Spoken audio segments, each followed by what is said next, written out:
Hi guys, welcome back to another episode of Get Wedding Ready with me, Wura Manola.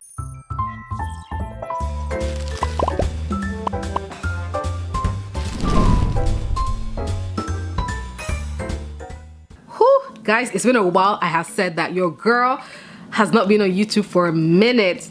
I got busy, guys. I got busy. So many weddings post-pandemic, they were just coming back to back. So forgive me, guys, but I'm back and I feel like let's jump right back into where we left off. Okay, so today I've got a very important video for you guys. I've put together and pulled together through research online 10 regret couples brides tend to have as they're going through the wedding planning process or on the wedding day. All right guys, so let's get straight into it. Number one is not taking it all in.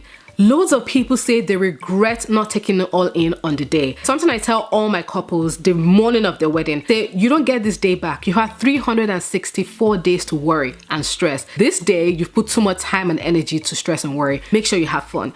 Make sure you smile, and regardless of what happens, make sure you have fun and take it all in because the day goes really fast. Ask any of my former brides. That's literally what I tell them every day. That's because the day goes really fast. And if you're there stressing or you're there worrying or you're there, and you're not taking in the moment, it's going to go so fast, and at the end of the day you're going to be like, what? That was it? So it's so important for you to take it all in. You're saying your vows, when you're doing your first dance, when you're cutting the cake, take it all in, like just taking the memory, taking the feeling, and just live in the moment. I did this at my wedding, and what really helped me do this as well is not drinking.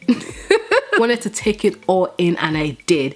And that day for me, although it went fast, I remember every single detail. So that's an advice I'll give you. Make sure you take it all in. The day goes by so fast. Number two regret, not getting a wedding planner or wedding coordinator. Lots of people actually say that they regret not getting a wedding plan. This is actually top on the regrets list. I am not surprised. It's extremely time consuming. There's a lot of people management, project management. There's a lot that goes into wedding planning. And a lot of people think, yeah, I'll do it myself. When they go to the trenches of wedding planning, they're like, wow, we should have gotten someone. Like, the stress wasn't worth it. And also they could have made better decisions. So that's why loads of people regret not getting a wedding planner. And even a coordinator. I think you're insane, forgive me for saying this, if you don't have a wedding coordinator. Like, if you don't get a wedding planner, I get that. Some people are top project managers and they finesse it somehow.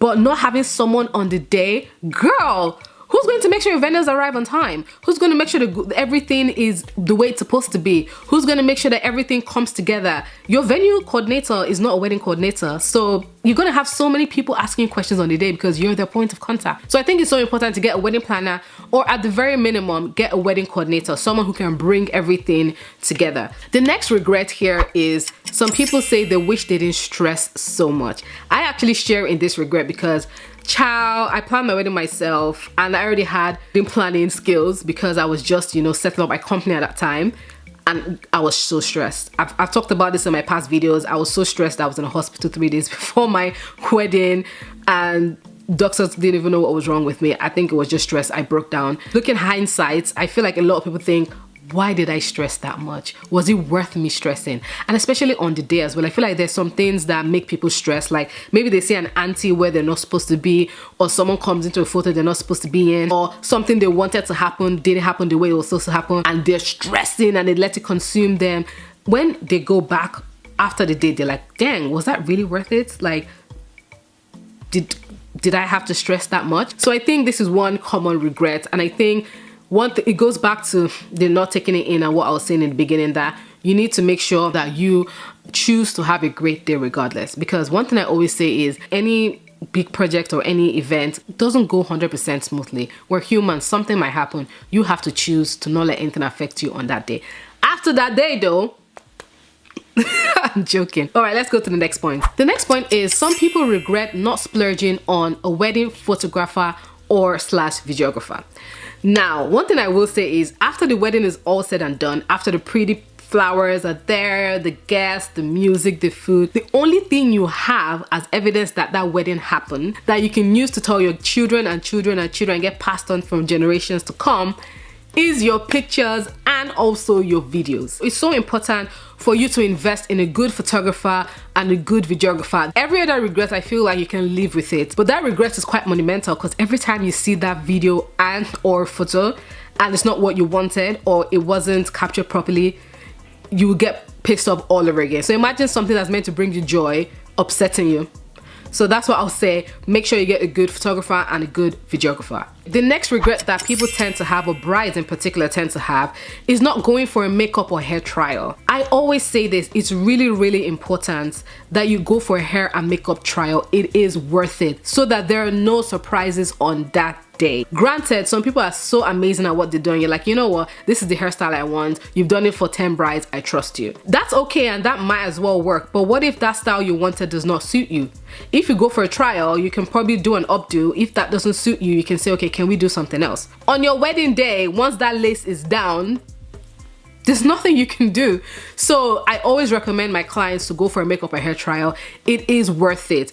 I mean, what's the worst that can happen? You have beautiful hair and makeup and you can go for dinner that day and take pictures. At least you have peace of mind knowing that, you know what, I don't think I've ever heard anyone say that makeup and hair trial was a waste of time. Never. So I think it's so important for you to be 100% on what you're getting on the day. Go for a hair and makeup trial, because on that day, there's no time.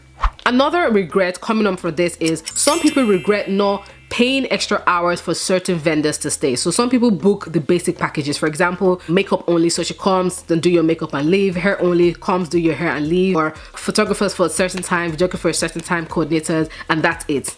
And you find out that weddings are unpredictable. Sometimes they run really late. It's so important for you to have that flexibility and discussions with your vendors to understand what your options are. So on the day, if you need it, and to be honest, on the day could be hard because your vendors might take, for example, your photographer, if you're booking for 10 hours and his 10 hours runs at 7 p.m, he might say, oh, I have a party at 10.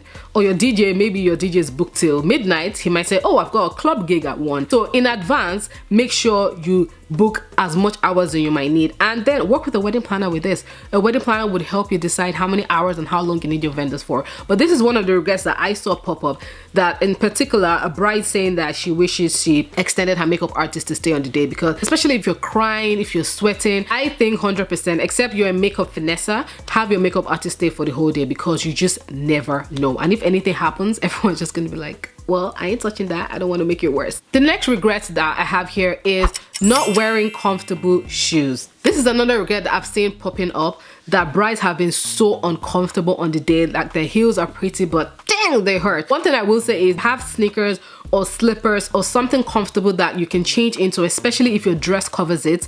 No one's gonna know.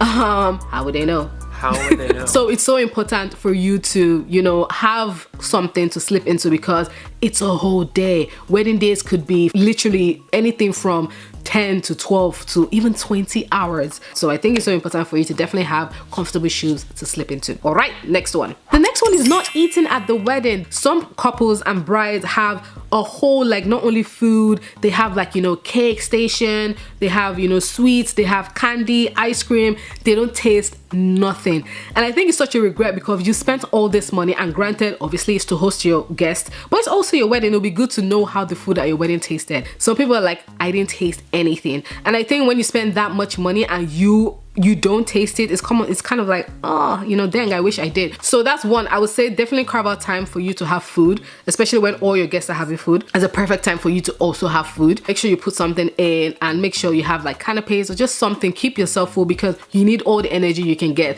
And if you're the type of person that when you're hungry, you're irritable, girl, please eat. You don't want your irritable face to be showing in your pictures, okay?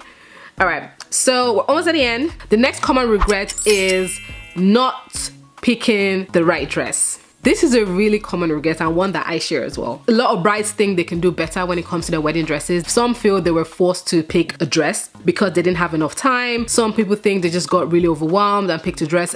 Quite a lot of people regret the wedding dress they chose, but just deal with it. I am one of them. One thing I will say is make sure you shop around for your dress. Make sure you take pictures in your dress, go home and have a think about it and decide. Leave enough time to go dress shopping. There's nothing like being in a hurry to pick a dress. It doesn't end well. I think people that get the dresses made for them hardly regret their wedding dresses. I've seen that. So I think get your dress, and the loads of, obviously it might be a little bit more expensive, but I think it's worth it if you're the kind of person where you know exactly what you want. The last regret that I have here is regretting certain vendors that people chose. This is quite high on the list, where some people regret choosing some of the vendors that they did for several reasons. Maybe they didn't deliver up to par, maybe they were not professional, or maybe they put them through a lot of stress, or maybe they didn't like the end results.